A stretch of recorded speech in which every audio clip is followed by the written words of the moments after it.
Great. Moving on.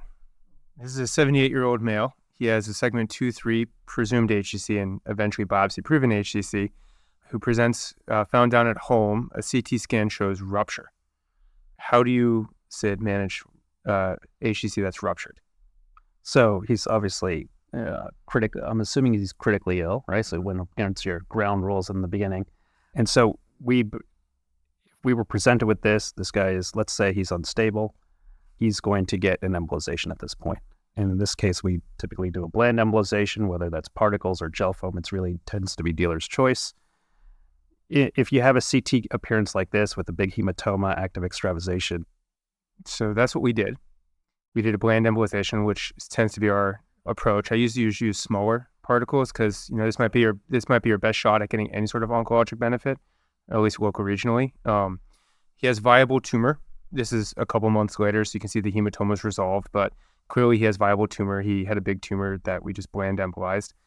What do you think about resecting this? He doesn't have at least obvious cirrhosis. Gabe, do you think about resection in patients who have ruptured previously? Yeah, I think it's still a legitimate option. We used to historically look at the rupture as, now they've got disseminated disease.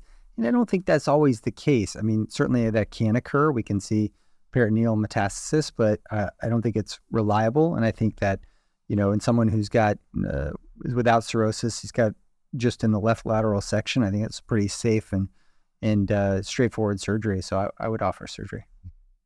And what do you think about immunotherapy from rupture? Do you think it's a disseminated process, or do you think local regional, if we don't have overt peritoneal disease? I agree with Gabe. If we don't have overt peritoneal disease, give them the benefit of the doubt. And if they're a candidate for a local approach with either surgery or intra-arterial directed therapy, I think that would be fine. I would avoid bevacizumab in a person like this that's had rupture if I was to choose systemic therapy, but they would still technically be a candidate for checkpoint inhibitors if we felt that was in their best interest either now or down the line.